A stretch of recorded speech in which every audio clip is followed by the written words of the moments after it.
ngobrol seru semaunya. Ada pepatah yang mengatakan tak kenal maka tak sayang. Jadi perkenalkan, saya Veronica Raymond. Di sini saya ditemani dengan partner-partner saya yang juga dari podcast Ngobrol Seru Semaunya. Kita bisa berkenalan langsung dengan mereka, dimulai dari teman saya yang berada di sebelah kanan. Silahkan. Halo, perkenalkan nama saya Clarissa Mardini Henderina Wisingnasi. Halo, perkenalkan saya Elviana Rizky Maharani. Halo, perkenalkan nama saya Letitia Nazareta Wetangperah. Halo, perkenalkan nama saya Yuni Maharani Manafe. Oke, baik, jadi kita sudah berkenalan dengan partner saya yang cantik dan luar biasa. Tapi hari ini juga kita tidak kalah luar biasanya karena kedatangan tamu yang sangat istimewa. Beliau adalah seorang aktivis muda yang bergerak di dunia pendidikan. Halo Kak, selamat siang. Selamat siang. Oke, jadi Kak mungkin bisa perkenalkan diri secara singkat dan jabatannya di komunitas Tangan Pengharapan. Oke, baik. Jadi perkenalkan, nama saya Ricky Mboro. Saya bekerja di Tangan Pengharapan. Untuk saat ini, saya dipercayakan sebagai koordinator wilayah Nusa Tenggara Timur. Oke, itu saja ya.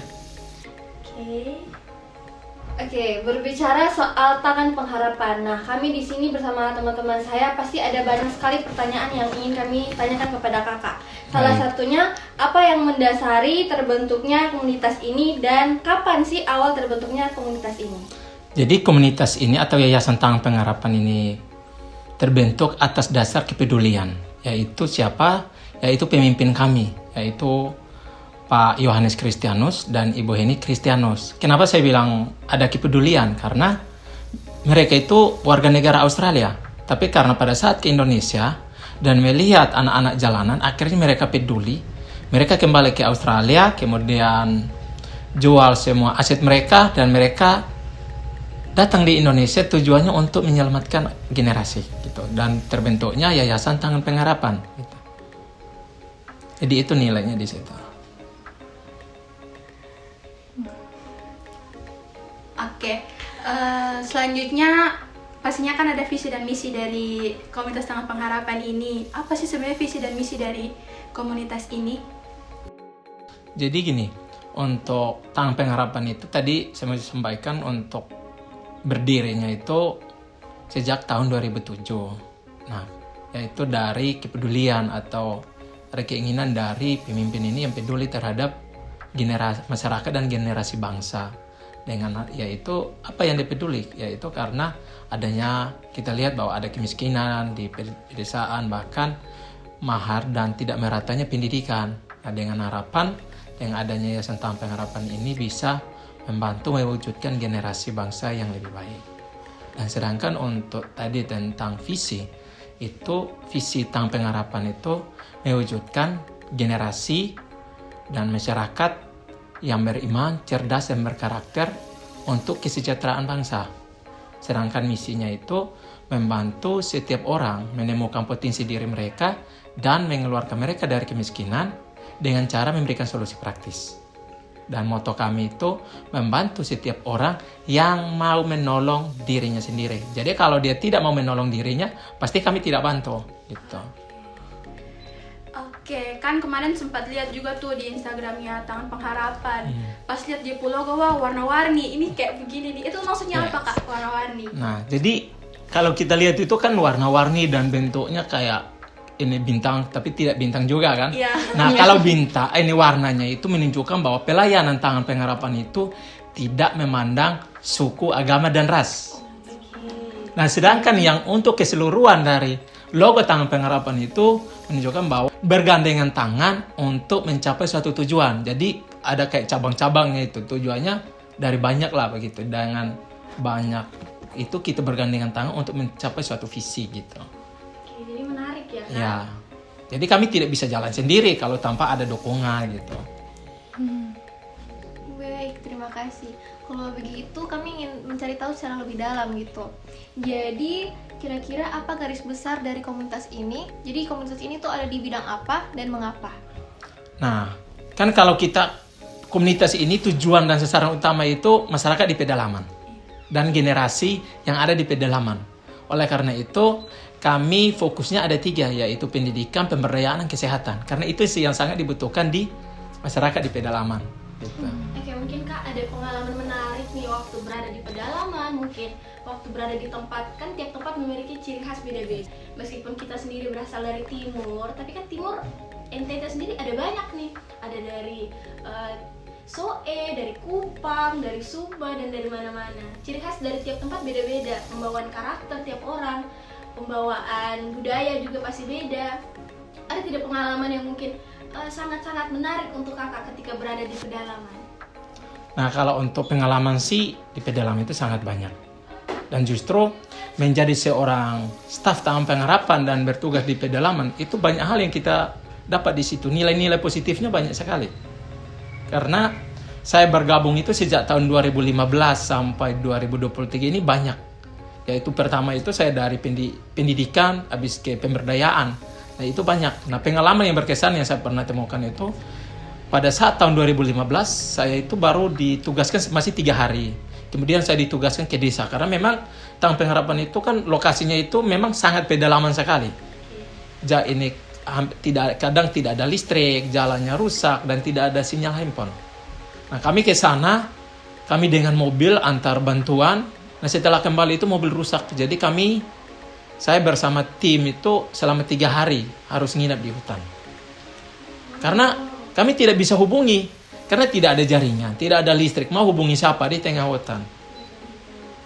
Nah, itu pengalaman menarik sih. Sedangkan untuk pengalaman berikut, karena tadi saya bilang bahwa pelayanan kami itu tidak memandang suku, ras, dan agama. Jadi setiap orang, kami percaya bahwa kami dilayani itu diutus oleh Tuhan lah. Jadi dimanapun kami diutus, itu pasti Tuhan akan ada solusinya. Nah, kalau kita lihat kan Indonesia ini sangat luas. Ada banyak budaya, tradisi, dan suku.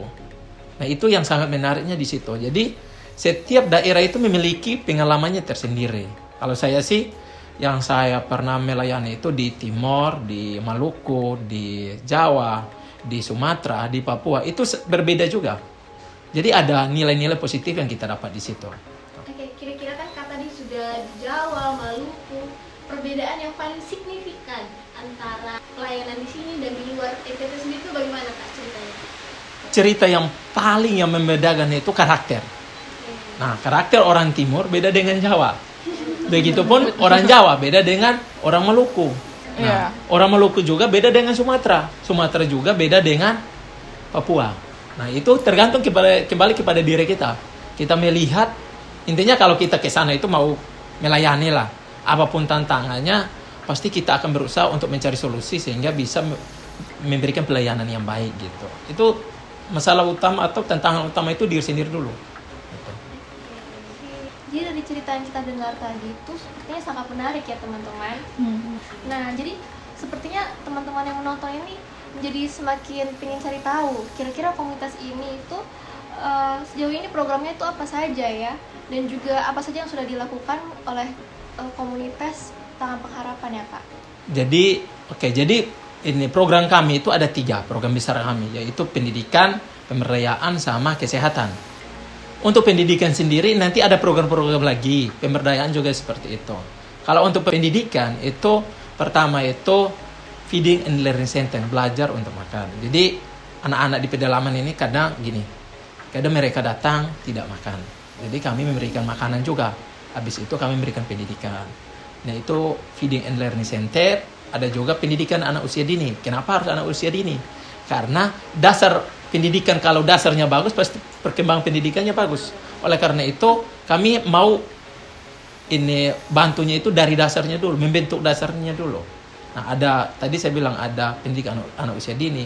Kami juga ada program fasilitas belajar. Jadi anak-anak yang kami layani itu kami ada bantuan-bantuan juga gitu. Tapi tidak kontinu, tapi ada mungkin kami melihat ini yang dibutuhkan. Jadi setiap daerah itu tidak sama. Kami lihat daerah ini butuh apa? Ini butuh makan, berarti kami berikan makan. Ini makanannya sudah ada tapi mungkin mereka butuh pendidikan, berarti yang disebut gurunya. Kami kirim guru. Ini buku-buku mereka atau sepatu mereka rusak. Itu yang kami berusaha untuk memberikan. Sedangkan ada program yaitu guru pedalaman. Nah, guru pedalaman ini, kenapa kami pakai guru pedalaman? Guru pedalaman ini memang guru itu kami latih dulu. Tadi saya bilang karena tantangan di pedalaman itu beda dengan kota. Dan kedua, Taman Pengharapan itu visi utama itu melayani dengan hati. Nah, kalau guru ini dikirim dan dia tidak mau melayani dengan hati, dia bisa menciptakan masalah baru di sana. Akhirnya visinya tidak sampai. Oleh karena itu, setiap guru pedalaman itu kami training dulu. Setelah dia direkrut, dia di training selama 1 bulan. Baik dari pendidikan, pendekatan masyarakat, pemberdayaan.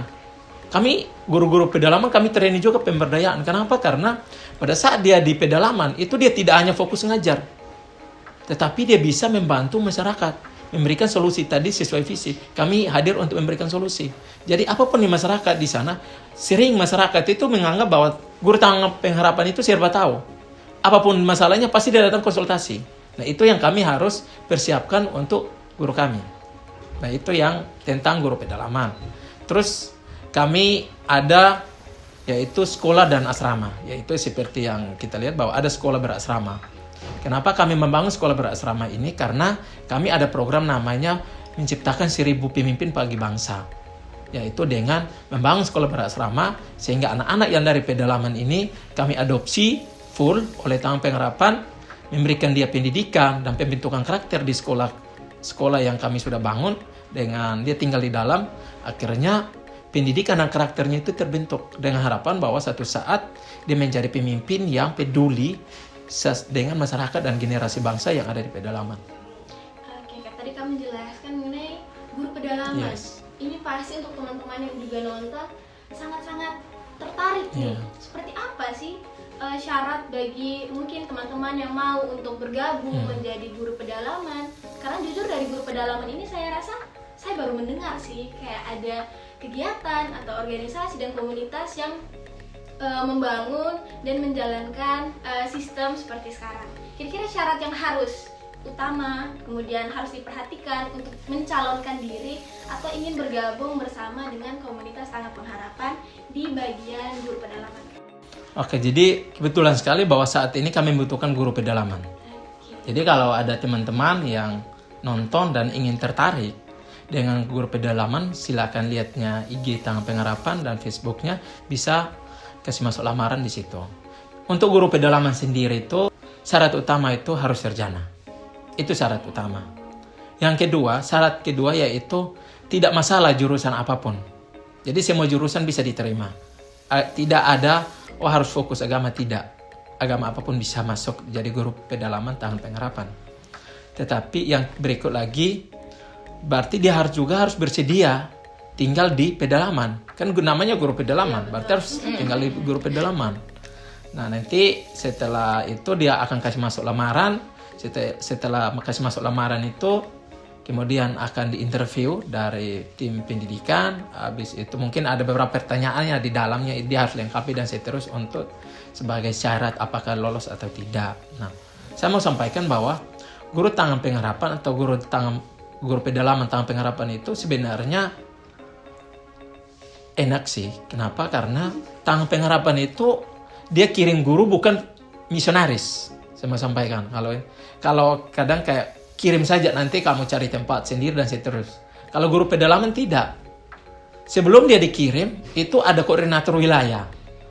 Sudah ada lokasinya, sudah ada tempatnya. Tempatnya itu sudah dicek oleh koordinator apakah layak atau tidak. Sudah ada WC. Nah, itu sudah ada. Jadi guru itu sudah ada fasilitasnya, sudah di pedalaman itu sudah ada. Tapi memang kurangnya mungkin makanan tidak ada sama di pedalaman, di kota kan sangat beda. Nah, itu yang menjadi untuk guru pedalaman. Dan berikut memang kalau guru pedalaman itu bukan soal cari kerja. Memang karena ada standar gaji sesuai dengan UMR. Tapi harus ada jiwa pelayanan. Karena kalau fokus gaji ya sudah. Karena di sana kadang tidak dilihat juga oleh pemimpin atau koordinator. Kalau dia tidak mau melayani, kita juga pusing. Akhirnya tidak maksimal juga jadi guru. Karena selama kontrak itu mereka habiskan waktu di sana. Jadi habis ngajar, dia berbaur dengan masyarakat, memberikan solusi, memberikan itu. Jadi kalau untuk guru pedalaman Tangga Pengharapan itu sebenarnya cari jiwa-jiwa muda yang ingin mengabdi, melayani. Karena selagi masih muda mendingan melayani. Kan sambil melayani, kita juga dibentuk karakter untuk mempersiapkan menjadi dewasa. Saya yakin kalau sudah jadi guru pedalaman, dia keluar dari guru pedalaman pasti dewasa. Karena karakternya lebih bagus juga kan? Ya.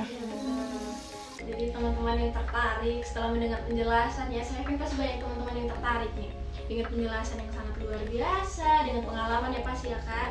Dan ini komunitas yang bukan kaleng-kaleng nih, yang pasti sudah memberikan fasilitas Kak. Iya. Terus kemudian di sana juga pasti ada koordinatornya juga. Jadi jangan ragu-ragu nih. Ini Kak Riki sudah bilang kalau jangan ragu-ragu untuk datang karena di sini juga lagi membutuhkan ya Kak. Iya, memang benar. Oke, bisa langsung cek Instagramnya jangan lupa ya. Oke, terus selanjutnya tadi Kak Riki menjelaskan mengenai asrama dan sekolah. Nah itu tuh asrama dan sekolah, apakah anak-anak itu tinggal dalam satu kompleks asrama dan sekolah yang sama? Atau anak-anak harus berjalan keluar atau sekolahnya itu berada di luar dari asrama Kak? Jadi tadi saya bilang bahwa kami memiliki suatu visi, yaitu menciptakan 1000 pemimpin bagi bangsa. Nah, kapan itu bisa terwujud? Yaitu lewat sekolah berasrama. Jadi prosesnya bagaimana? Yaitu pertama kan tadi saya mau sampaikan bahwa kami di Taman Pengharapan, pelayanan kami di pedalaman itu ada 80 titik, 80 lebih titik seluruh Indonesia. Nah, dari 80 titik lebih itu, guru-guru kami kan ada di sana. Karena guru kami khususnya di seluruh Indonesia ini ada 200 guru di seluruh Indonesia. Dengan kalau untuk NTT itu ada 52 guru khusus NTT. Nah, dari guru-guru ini kami kirim ke desa, yaitu ke lokasi yang tadi saya bilang itu. Nah, dia di sana akan mengajar. Nah, dia akan menjadi mata dan menjadi telinga untuk melihat anak-anak mana yang perlu ditolong. Nah, pada saat dia ngajar kan dia akan tahu, oh anak-anak ini butuh ditolong. Karena mungkin biasanya itu anak-anak yang ditolong itu pertama anak-anak yang berasal dari keluarga yang yatim piatu, keluarga yang tidak mampu, tapi memiliki jiwa pemimpin, semangat belajarnya ada. Nah, pada saat itu, kalau itu ada anak-anak itu berarti guru kami itu akan sampaikan ke bagian pendidikan bahwa ini anak ini perlu ditolong. Nah, setelah itu guru ini akan mendekati orang tua. Dia harus jelaskan dulu ke orang tua bahwa anak ini akan diadopsi oleh Taman Pengharapan kalau orang tuanya mengizinkan. Kalau orang tuanya izin dulu, kalau orang tuanya tidak izin kami tidak berani. Nah, setelah itu dia akan dites. Jadi bukan guru sudah ajukan langsung lolos masuk sekolah berasrama, tidak. Tapi dia dites dulu oleh bagian pendidikan. Nah, setelah dia lolos, kemudian akan dibawa ke asrama. Anak-anak yang kami fokus itu anak-anak yang tamat SD. Karena apa? Karena waktu SD itu sudah diajar oleh guru kami. Jadi dia melihat anak ini peluang menjadi seorang pemimpin ke depan. Nah, setelah dia sudah lolos, sudah memenuhi persyaratan, sudah melengkapi semuanya, kemudian dibawa ke sekolah berasrama. Kami fokus membuat 10 sekolah berasrama di seluruh Indonesia. Puji Tuhan untuk di NTT ini ada 3 sekolah berasrama. Nah, apa saja yang dia dapat selama di asrama? Pertama, beasiswa full. Jadi biaya makan minum sama kebutuhan semua pendidikan itu ditanggung oleh Taman Pengharapan. Nah, kami membangun sekolah dan asrama. Kenapa harus dibangun sekolah dan asrama? Jadi dia tidak sekolah di luar. Dia akan sekolah dan tinggal di asrama. Satu kompleks semuanya. Tujuannya apa? Supaya pembentukan karakter dan pendidikannya itu sama-sama berkembang. Karena kadang kita sudah latih dia berikan pendidikan yang bagus tapi dia terpengaruh dengan lingkungan di luar. Akhirnya karakternya tidak terbentuk. Akhirnya ya itu ya saya mau sampaikan bahwa selama dia di Taman Pengharapan itu antara didikan di asrama dengan pendidikan di sekolah itu nyambung, saling mendukung untuk membentuk anak ini. Nah, setelah dia tamat SMP di Taman Pengharapan, dia masuk sekolah SMA juga masih di sekolah Taman Pengharapan. Nah, setelah dia tamat SMA, dia akan kuliah. Itu masih dibiayai oleh Taman Pengharapan. Tetapi setelah dia tamat SMA itu kan selama 6 tahun nih, pasti guru dan kepala asrama bahkan kepala sekolah kan sudah lihat anak ini bisiknya kemana gitu, ini keinginannya kemana. Kami selalu mengarah ke situ. Kami tidak mau dia fokusnya di keinginan di lain, kami arahkan ke lain, nanti tidak berkembang.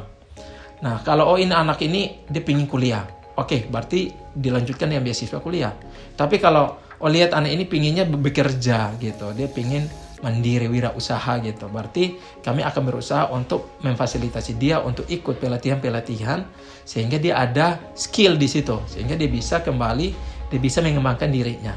Nah, khusus yang kuliah itu masih dibiayai oleh Taman Pengharapan selama dia kuliah, baik itu pendidikan dan fasilitas selama dia ini kuliah. Nah, biasanya dia kuliah itu di luar Tangan Pengharapan.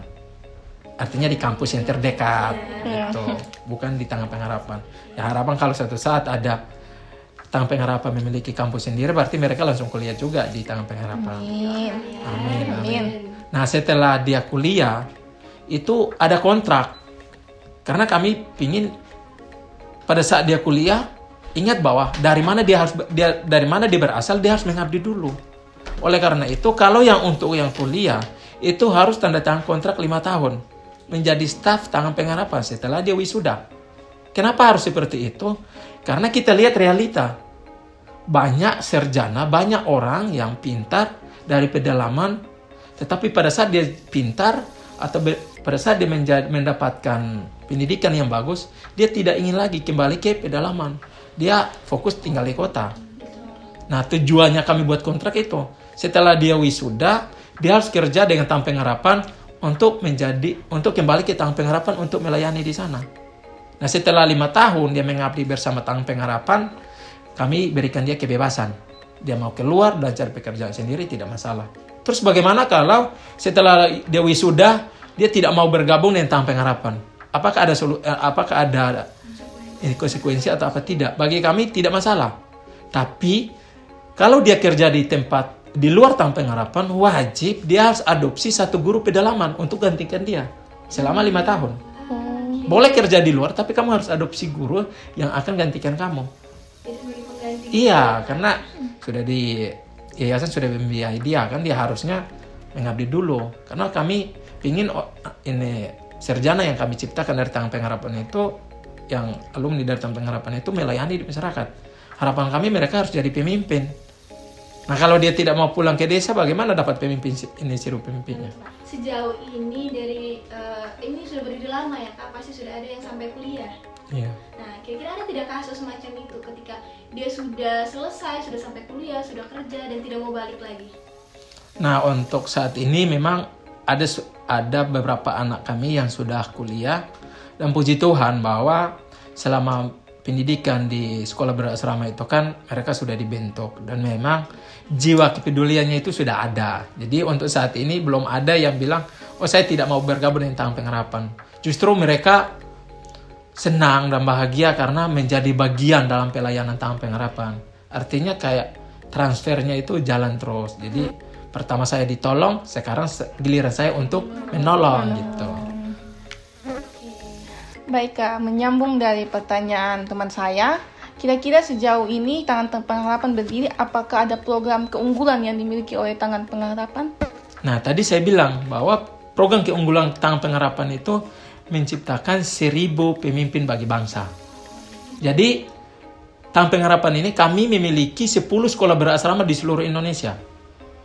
Yang pusatnya itu di Jakarta. Kalau untuk di Jakarta, itu kami akan memilih anak-anak yang dari sekolah berasrama yang ada di daerah-daerah yang memang memiliki kalau dilihat lebih bagus lah gitu. Itu yang akan diarahkan untuk sekolahnya di asrama Jakarta. Oke, jadi ada kesempatan ya? Iya, ada kesempatan. Ya. Kalau yang bagus-bagus, ya memang sangat bagus dia di Jakarta. Gitu. Dari pengalaman sekarang ada yang sudah sampai ke Jakarta, Kak?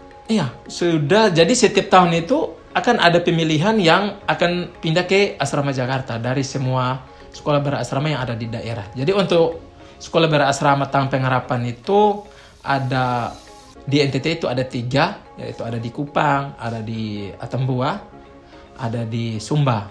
Sedangkan yang pusat yang utamanya itu di Jakarta, ada juga di Tobelo di Maluku Utara, ada di Sumatera, yaitu di Mentawai, ini Kepulauan Mentawai, yaitu di Pulau Sibirut.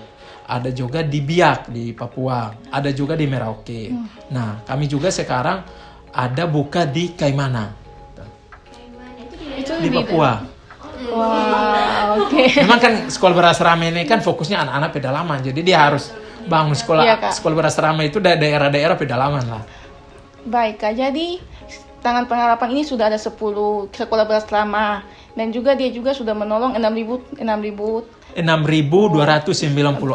anak dalam. Wah, kira-kira tantangan terberat apa yang pernah dialami oleh Tangan Pengharapan Kak dalam menjalani tugas-tugas tersebut? Oke, jadi kalau untuk tantangan terberat itu, kalau keseluruhan tentang pengharapan ya, itu sebenarnya dijelaskan oleh pemimpin. Karena dia yang mengkoordinir semua. Tapi saya menjelaskan tentang pengalaman saya bersama Tangan Pengharapan. Jadi kalau untuk tantangan terberat itu di Tangan Pengharapan itu diri sendiri, komitmen. Ada tidak pergulatan Kak selama menjabat ya? Pasti kan juga pengen bisa keluar mungkin, bisa ada waktu dengan teman-teman atau yang lain. Tapi sementara Kak ini ada kewajiban untuk tetap berada di sini, untuk tetap berada dengan anak-anak. Ada tidak Kak perasaan-perasaan macam itu? Sebenarnya semua orang pasti ada pengen menikmati gitu, tapi tadi saya bilang kembali kepada diri kita. Jujur kenapa saya ada sebenarnya prinsip hidup saya di Tangan Pengharapan itu saya datang melayani. Dan saya datang akan pergi. Saya datang untuk pergi. Oleh karena itu, saya setiap pelayanan saya itu saya selalu perhitungan bahwa waktu di Tangan Pengharapan ini sangat terbatas bagi saya. Oleh karena itu, saya akan memanfaatkan setiap kesempatan untuk melakukan yang terbaik. Jadi, tadi saya bilang bahwa tantangan utama itu dalam diri sendiri agar kita komitmen. Kenapa? Karena tantangan di pedalaman itu sangat besar. Mau dari masyarakat, dari diri kita sendiri, dari masyarakat pun ada. Itu yang kalau menjadi satu tantangan terberat, artinya kita harus fokus tentang visi kita. Karena memang kalau kita tidak fokus, kadang kita jatuh di pedalaman gitu. Karena kan tadi saya bilang, kalau kita mau belajar dengan sesuai di buku, tantangan yang kita baca di buku beda. Karena ini penerapan di lapangan kan beda budaya, karakter dan seterusnya. Iya, makanya. Iya, semua tempat itu sangat berbeda-beda lah. Cerita yang menarik ya Kak. Jadi ternyata dari bergabung ke Tangan Pengharapan itu bisa dapat pengalaman yang sangat menarik walaupun banyak tantangannya. Jadi kembali lagi ke backstory-nya, kira-kira apa alasan Kakak bisa bertemu ke Tangan Pengharapan dan bagaimana ceritanya bisa bergabung ke Tangan Pengharapan? Jadi saya mau sampaikan bahwa saya bisa sampai di Tangan Pengharapan itu kasih karunia. Kenapa? Saya juga orang asli dari anak daerah. Saya kalau asli saya itu dari Rote. Orang tua saya tidak sekolah. Dan pendidikan saya pun ya kayak kuliahnya di Kupang juga. Nah, menjadi pertanyaan, kalau tidak kasih karunia tidak mungkin saya bergabung dengan Tangan Pengharapan yang notabene pemimpinnya itu dari Australia dan berpusatnya di Jakarta. Tapi itulah kasih karunia. Jadi pada saat kasih karunia itu datang dan saya menjadi staf Tangan Pengharapan, saya belajar bahwa ini adalah kesempatan untuk saya melakukan yang terbaik untuk melayani. Dan pasti satu saat saya akan regenerasi ke anak-anak atau ke guru-guru atau ke orang lain juga. Nah, kesempatan saat ini saya akan gunakan untuk memberikan yang terbaik gitu. Oke teman-teman, jadi kita sudah mendengar cerita dari Kak Riki bagaimana Tangan Pengharapan itu, guru pedalaman, terus asrama-asramanya. Nah, saya ada satu pertanyaan Kak. Apa sih kesannya Kak selama ada di sini menjadi pengurus, terus dengan anak-anak gitu? Kalau kesan saya itu dengan adanya saya bergabung dengan Tangan Pengharapan itu, bahwa dengan program ini bahwa satu saat itu dapat menolong generasi dan masyarakat Indonesia, khususnya anak-anak dari pedalaman ini menjadi lebih baik ke depan. Itu sih itu kesan yang saya harap inginkan gitu. Oke Kak, dan yang terakhir ini saya mau tanya nih, apa sih pesan Kakak untuk komunitas Tangan Pengharapan ke depannya? Jadi pesan itu dengan Tangan Pengharapan ini satu saat dengan program-programnya ini dapat menolong generasi dan masyarakat keluar dari kemiskinan dan ekonomi mereka bangkit. Dan harapan kedua bahwa dengan program ini sekolah berasrama dan menciptakan seribu pemimpin ini akan ada muncul pemimpin dari Tangan Pengharapan yang mau dan peduli dengan generasi dan masyarakat di pedalaman. Wah, tangan pengharapan ini sangat menarik dan sangat luar biasa ya Kak ya. Ya memang. Bahkan pada saat tadi kami sedang ke sini juga kami bertemu dengan anak-anak. Mereka tersenyum, mereka bahagia sekali menyapa kami. Itu kami bisa melihat bahwa banyak anak-anak yang bersemangat sekolah tapi fasilitasnya itu tidak didapat dari pemerintah. Jadi dari kami, mari kita sebagai putra-putri NTT, kita tinggal dari NTT dari kecil, mari kita lebih memedulikan sesama kami, saudara kita, sehingga kita bisa membangun NTT lebih baik. Karena kebanyakan itu sekarang itu yang dari NTT itu justru lebih fokus keluar, mereka tidak peduli saudara mereka, contohnya di SOE, mereka tidak peduli bahwa mereka tidak tahu membaca, yang penting mereka sukses dulu di luar, seperti itu. Baik, sekian podcast dari kelompok kami. Terima kasih untuk Kak Riki yang telah Terima kasih. waktunya. Dan sekian dari kami. Iya. Sampai jumpa.